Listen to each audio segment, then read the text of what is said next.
Hello. If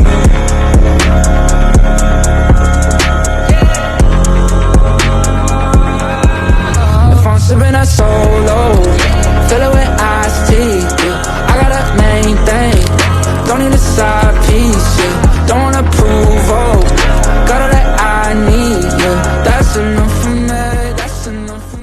In this interview, I'm talking to Kenny, a former cybersecurity executive who became a multi-millionaire at 24 and later discovered the truth that most high achievers eventually face, which is success without identity eventually collapses under its own weight. Today, he's the founder of Iron Mind Advisors, a firm built on one core principle, identity gain. Kenny's background is unmatched. He's a competitive Ironman triathlete who used the same mental blueprint that powered him through extreme endurance to navigate two identity-shaking battles in the same year: alcoholism and stage 3 prostate cancer, not as a story of loss, but as a catalyst of identity reinvention, clarity, and unshakable resilience.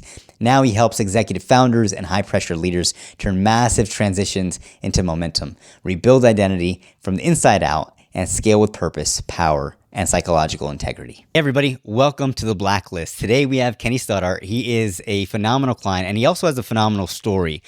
Today we're going to get into that. So first, before we start, Kenny, for people that don't know you, who is Kenny Stoddard, and give us a brief, background about what you do, and also, some of the tribulations that you've had in your life. Well, first, thank you very much for having me. It's a pleasure to be here at this beautiful Sirius XM studios at the Wynn Las Vegas. But yes, my name is Kenny Stoddard. I am the founder of Iron Mind Advisors, which is a performance-based consulting and coaching company. I work with individuals that are going through the challenges of life. So I recently retired after 27 years in the cybersecurity industry as a sales leader and had a great career. It did come with some costs, and some of those costs have led me to what I'm doing now. I went back to school last year to get my master's in clinical mental health because I have a burning desire to help others kind of avoid some of the challenges that I faced with corporate burnout and some of the challenges that creep up with identity loss over such a long period of, hustling and grinding and chasing the quotas and things like that. And it ultimately, paid a significant price to my health. And, I decided to go back and reformat what I do for a living and how I help people. And it's just been an opportunity of a lifetime, and it's been great. So it brings me here, and I love talking and sharing about my story. And throughout that, what was like the most defining chapter of your life? Well, the 27 years in cybersecurity was certainly very defining. Now, the most defining is my transformation, because like I said, that was a beautiful career that had me traveling all over the world and really living out the dream of, being a successful, getting able to see parts of the world and travel and work for some great leaders and lead great teams and people. Very, very defining. But as I mentioned, it also cost me some significant health related issues and things like that. And, I did hit a rock bottom with my mental health and my career. And, the defining moment was me asking for help and reaching out and getting the help that I needed to get myself back on track. And that was, that's approaching 2 years ago now, since I've entered the world of sobriety, which is amazing. But more importantly, using my life lessons and some of many of the things that I've experienced over the years as learning lessons to give back to others. So, the most defining moment is the one I'm in right now, because this is the true Kenny Stoddard. This is my identity.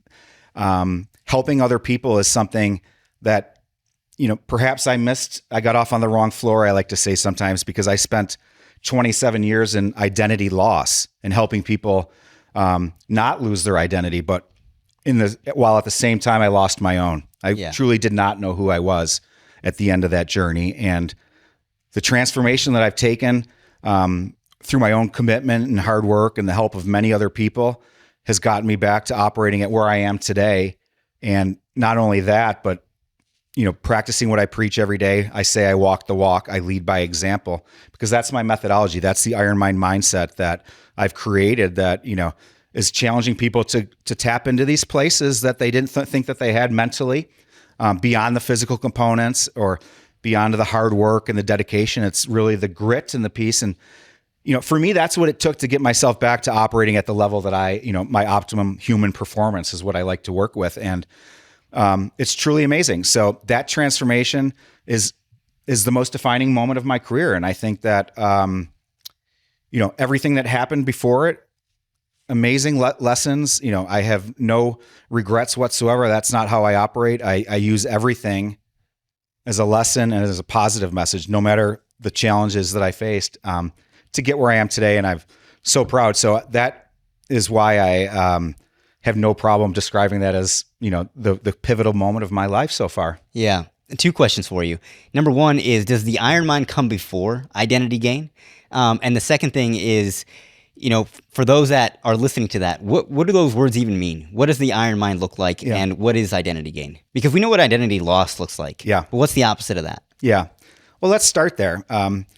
Identity loss is something that I was. I was 49 years old. I was, coming off of an incredible career. I was a millionaire by the time I was 24 years old. I had money that, you would dream of. A lot of that was due to right time, right place, call it what you will, the dot-com boom during the late 90s, early 2000s, working for some of the most fantastic security companies. But that became who I was. That was my identity. I was a cybersecurity salesperson. But ultimately, at the end of the day, that's not who I wanted to be. And when I realized, that identity loss doesn't happen overnight or a long weekend, it truly happens over 20, 25, 30 years of, I was chasing something that it wasn't my true calling. And, when I faced that rock bottom moment and realized what I needed to do to get better was to regain that identity that I once had, to be the person that I always wanted to be, the trajectory that I wanted to be on, not what corporate America wanted me to be on. And, that's what identity gain looks like now is, so I made those changes. Regardless of age, I didn't use any of those obstacles as disadvantages. I used them as tools for growth. Age is my one of my biggest advantages now. Like, I have a lot of experience in real world relatable stuff that you don't learn in school, right? You learn when you're doing the job. Now I'm operating in my own lane. This is what identity gain looks like. I say to people, it's when you find happiness doing what you want to do, finding your passion, finding something that brings you true joy that you hop out of bed for and wanting to do. That was not the case when I was selling encryption. I promise you that was not the case. The commission checks were, and we do this to make money, and I was very fortunate, but I was not the person that I wanted to be. And when I got my identity back, when I started working on what truly was the root cause of, it wasn't just drinking too much or sad, whatever. It was a culmination of so many things. So I decided to fix it, right? Yeah. I decided to deploy my own iron mind's mentality to the problem and regain my identity, getting back to Kenny Stoddard, the person that I'm proud to be today, not this person that was Ken Stoddard, for example, the cybersecurity guy. Don't like him very much anymore. I mean, I'm very proud of what I did for a long time, but it came, like I said, with a very, very big price tag for me, both personally, professionally, emotionally, mentally, call it what you will. But identity gain takes all of that away. I love the fact that I had to experience that. I love the fact that it set the table for me to be doing what I'm doing right now. I love the path that the Lord has chosen for me, and whoever has, this is a dream come true for me. So that is identity gain. That's what it looks like for me. Yeah. And, I love helping others because it's going to be different for you or for our guests or people listening. Like, their challenges might be different than the ones that I faced, but a lot of times they are identity driven. And I like to understand, like, I have a very, very solid understanding of what that looks like. You do. And when people start operating at a better identity level capacity, which I help them do, their efficiency, their productivity, their quality of life goes like this. And that's the beauty of what I do. And it's just so amazing. And now to your question about what that means from an Iron Mind perspective. So, I was a professional triathlete, an Ironman racer. I don't look the part for that type of stuff. And I don't use that as something that steers me away from it. I decided that it doesn't matter what I look like. I'm not supposed to be a fast bike rider or runner or swimmer, but I have the heart, a very, very strong heart and incredible mental capacity that allows me and allows you and allows anybody that's listening, because I say that, the iron mind mentality is a place that we all have it inside of us. We might not know it because we haven't tapped into it, but the people that have, like entrepreneurs and founders and, people that have decided to tap into this and like where no is not an option, where failure, we don't think about that. We only think about success, the finish line, whatever that metric is that you're looking for. And then we put in the tools and the hard work, the dedication to get it. And I don't make that up, or it's not something that I treat lightly, but the reality of it is the iron mind requires a lot of hard work and dedication. Yes. And we should all have that if we're trying to be movers and shakers in life. And that's what I'm trying to be. I applied it well to that triathlon career, but when I was on my way to recovery 2 years ago, I had one of my most dear friends in life call me on that car ride. It was another act of God talking through my friends. And he says to me, Kenny, whatever you do when you're out there doing those Ironman races, like whatever clicks inside of you, do that for your own recovery. And that was the moment, that hit me hard. It still does, as you can tell, because I had to unwind that a little bit. And what does that mean? And what that means to my own recovery was that no is not an answer. Failure is not something that we're talking about. I have a zero tolerance policy. I'm going to put in the work, the dedication. I'm going to get help. I'm going to not be afraid to be transparent and vocal about this. I struggled, right? Yeah. I'm not ashamed of it anymore. I'm proud of it. I'm almost in tears talking about it. But the point is, I asked for help. And there's so many people that are afraid to reach out. Even I've offered my number on social media for free and I still have people say to me, I wish I would have reached out months ago. And I say, well, why didn't you? And I understand why they didn't, because there's something there that's preventing them from seeking the guidance that they can. And I'm here to say, try to knock that hurdle down, because it's truly life-changing. I did it. I wouldn't say that if I didn't ask for help on my own. And then when I asked for help, I was greeted by some of the most loving human beings in the world that were complete strangers to me that said, Kenny, we're going to help you get better. And I said, thank you. And I embraced it. Yeah. And I deployed that same iron mind mentality that I just talked about. No is not an option. Failure, we don't even think about it. We are going to do this. It's going to require, there's no more excuses. It's right here. Of course, I went to get help because that's a component. I was addicted, right? I was struggling. I couldn't beat it on my own. Yeah. You know how much it takes to say that? Yeah. I'm a freaking Iron Man, right? No, I'm not. I want help, and I got it, and it was amazing. So one thing that I want to touch on is I don't think people truly understand how hard it is to take yourself out of that. Because when you're in a low state, you continue to be in a low state. It's very difficult to get out. And it's a terrible place. And I know you mentioned, you had an addiction, but you also had cancer, and you lost everything. You were a millionaire and you lost everything. I did. And then you essentially lost your life. Mm-hmm. But looking now, you did gain it back. I did. I mean, you were, you've been on Forbes, you've been on Psychology Today, Men's Health, NASDAQ. Like, you truly have, from where you started out to, and kind of where you ended up when, you have grown so far, right? So it only makes sense for people that are also in, a similar boat, that you can help them. And you can tell, right? You can tell, as I'm sitting here next to you, you can tell that you truly want to help people because you've gone through that. And that's powerful, because not everybody that, sits across from this table wants to help people. They want to grow a business, and there's nothing wrong with that. Oh, no. But there's special people like you where you truly make a difference in somebody's life. Yeah. Not necessarily their wallet. And because it happened to me, I was that person. In some of my stories, you'll hear me talk about wearing the Superman cape. By no means do I think I'm Clark Kent or Superman. I know that. Well, thank you. But I felt like I had this proverbial cape on. Like, I didn't need help. I have all the answers. I don't need your guidance. I don't have a problem. I got to control this. I'll fix it. But when do you know? When do you know that you can't? That you tell yourself that story, but when does the shift happen? Because there's probably a lot of people that are listening to this that think they still can do it, you know? Yeah, I do know. I know very, very well because I was in the vicious cycle for a long time too. You know, there's so many people, and I was one of them. I did not want to be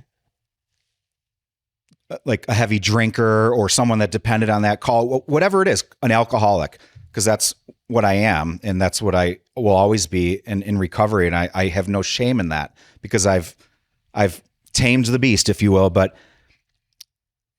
I didn't want to ask for help. And it was so obvious that I needed it, right? Was it embarrassing or why? Yeah, it's embarrassing. Well, it's not embarrassing anymore. It's like the biggest sign of strength, but the perception is that it's embarrassing and that, you know, it's failure. You know, let me shift it to, you know, I come across like the Superman, the big strong man, but, you know, even women, like there's systemic failure. Like if you're a mother and working as an executive in an organization and you say that you're burnt out, that's like, you know, it's systemic failure. Like, oh, you can't handle the heat, right? Whatever. That is ridiculous. And I am, you know, people need to know that it doesn't always like that grind. And I got fed up. That's why I left the industry altogether because that type of attitude towards like, she can't handle the heat or he can't handle it. And I had to say burnout, which is a bad word in the industry. And I say it like loudly now because I've had the real burnout where, you know, I'm laying there almost dead, right? But not from a bad weekend or a bad day in Vegas, or I'm talking about years of the body taking on too much and the mental side of it and the strain of trying to be this, you know, bulletproof version of myself. But the bulletproof version of myself is the one that asked for help because my life has changed tremendously so much since that day. And thank you for what you said about me wanting to help other people, because that's truly what I want to do. Of course, I am running a business.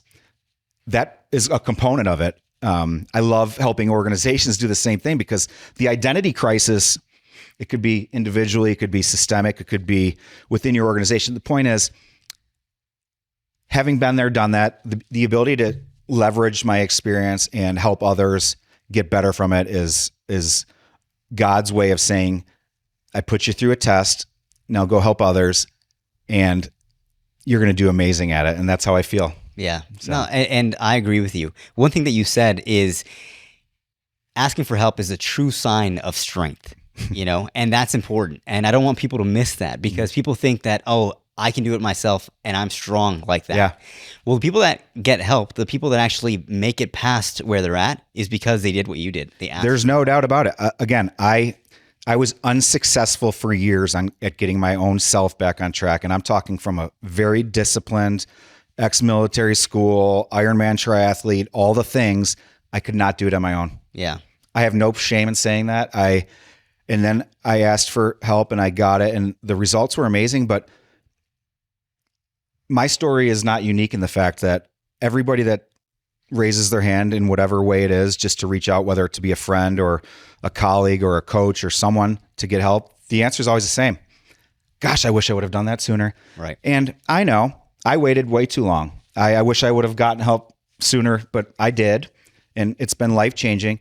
Now my biggest challenge every day is getting people to reach out sooner than later. And I wish they didn't have to.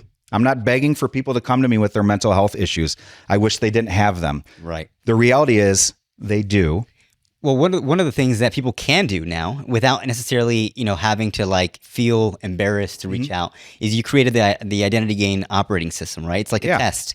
So explain that. I will. And I love the identity gain operating system because I think it's cool. It's fun. The operating system is an assessment, which I'm quickly learning is another bad word that people don't like to be assessed. But that's true. So what the identity gain assessment is, it's 40 quick fire questions on my website at ironmind.com or ironmindadvisors.com/assessment. We'll get to that, but 40 quick fire questions now these questions are not something that I got certified on last week in a class or learned online or used AI for, which I did use AI for a lot of this. Otherwise, the work is not possible. But this is 27 years of me training something to learn about what is truly ailing you. Like, let's get to the root cause of these problems. And I believe many of them steer us towards the identity crisis that's happening, like making sure people are operating in the lane that they belong, because that's where quality of life improves. So this assessment, it takes 3 minutes. It's free. It's confidential. It shows up right on your phone, and it gives you an idea of like areas where you might want to work a little harder on yourself. And that's a great thing. If you're motivated, like, why wouldn't you want to do that? And I find out that most people want to. Again, there's a hesitancy or a reluctance to hit the send button. I understand, because I thought I was Superman Clark Kent for a long time too. But when you start working on these things, you automatically start feeling better. It's like stage 1 of recovery. Like, I took a step in the right direction today. The hardest part is starting. Yeah. And it's just with a free assessment. And then if you want a report, I'll send you a free report. If you want to work with me, amazing. I want to help people. So the assessment's a free tool to start helping yourself, where you don't have to feel like I'm going to be hounding people with, because that's not, I don't do sales calls. I take calls from people that want to get better, and we figure out a path based on the Iron Mind methodology that sets you on your way to happiness. And I'm having a really good success rate with it, because like I said, I did it myself, and that's the most important thing. Yeah. No, I agree. And for others that are listening, what is the psychological kind of help that you can break them through, like these golden handcuffs that you're in? It starts, my story and my process always starts with grace and gratitude. We have to give ourselves a pat on the back. And let me tell you a little bit more about that. When I was at my rock bottom moment, my keynote's called Grace in the Mirror. I think it was not a major event. It was me at my own home. It was 5:00 in the afternoon, and I'm sitting there like in front of my mirror in my bedroom, and just like a grown man crying. I cannot do this anymore. I cannot do this anymore. It's time for me to get some help. But what I did that day is, I wasn't looking for hacks or shortcuts or something to get me there or buy my way through this. I gave myself grace in the mirror that night. I said, Kenny, you got this, brother. You are not the human that your mind is telling you right now, because the perception of myself was awful. I hated myself. I really did. I hated myself. It's terrible to say, because I did, but now I love myself, and that's part of the transformation. Yeah. But it started with grace and gratitude for my own self, because as a high achiever, we beat ourselves up all the time, whether it's we missed a workout or we missed a follow up or we missed something. And it's always like, damn it, why did I? And it's okay. And that's the moment that I had the feeling of the weight being lifted off my shoulders. I don't have to live with this cape anymore. I took it off that day, and I never want to see it again. I gave myself some grace and said, you're a good dude, buddy. You got this. And I knew I was. I knew I needed help. That's the day. I left the next morning, and I've never looked back. But it started with grace and gratitude. And that's where my process starts, because we all, whenever I work with a client, they come to me at not their best spots always. And I quickly have you seen your resume, or have you taken a look at what you've actually accomplished over the last XYZ years? No, I'm like, amazing. You did this, like, you have got to give yourself some credit here. I mean, I had to do this myself. I thought I was a loser. Yeah. In reality, I was far from that. 17 times President's Club, multiple millions of multi-million-dollar transactions across the world, leading hundreds of people that have all reached out to me through my recovery, thanking me for my leadership. Like, those are true signs of who I am, right? Yeah. Not the person that nasty dude on my shoulder was telling me who I thought I was. And that's what happens with my clients, because I want to go that level. I don't want to know about how many beers you drank last night. Yeah. That's a component of it. We'll get to that, but I need to know what's going on inside your head. And it's, the assessment is an easy way to do it. We can do the 2-hour conference call or meet in person and do it that way, but whatever, we have to start somewhere, right? And that's how I did it. Grace and gratitude, not beating yourself up. it's time to get back on track. We're going to do it with a smile on our face. We're not going to think we're a failure. We're going to think we're a superstar. And it's foolproof if you want it. I don't have a magic wand like with any of my clients. They're going to get what you see right here, but without their own commitment, what am I, right? So, well, one thing that you said is like, making sure that people know that it is okay. Because you're right. A lot of us beat ourselves up for that. And in a way, you're almost trying to convince them that it is okay, or maybe not even convince them.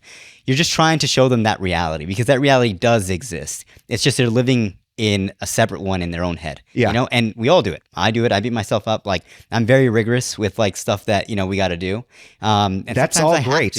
But yes, exactly. But I shouldn't beat myself up for it. But I shouldn't, say the bad things in my head about it or anything. I think one of our first conversations after we decided to work together, however long ago it was completely opposite of that, right? I told, like, my feedback to you and your team was the exceptional work that you do, number one, but the morals and integrity behind it, number two.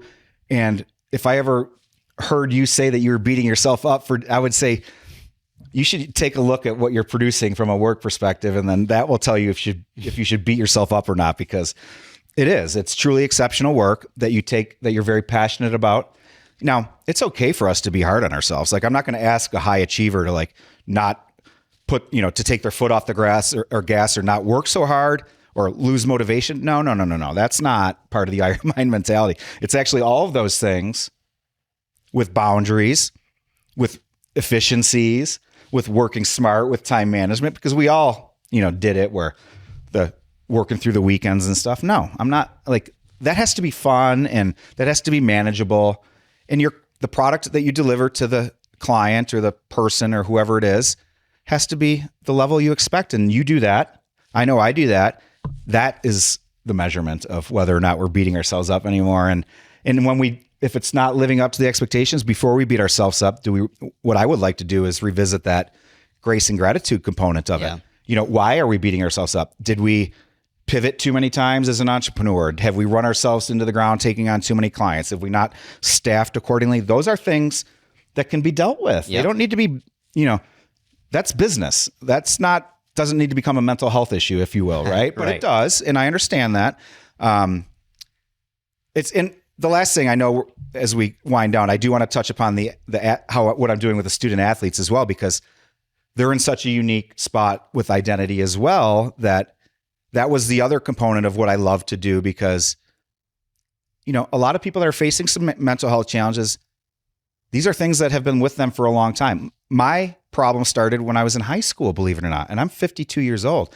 I didn't realize some of the underlying issues that were causing me or driving me in the way I was for so many years because of what happened to me when I was in high school. It took me 30 years to realize that I was chasing acceptance, chasing this, I'm going to get you because I got kicked out of high school and wanting to, regain my credibility.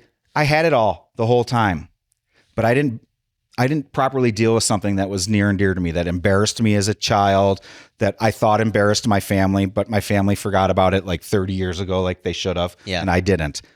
These are so athletes I love to work.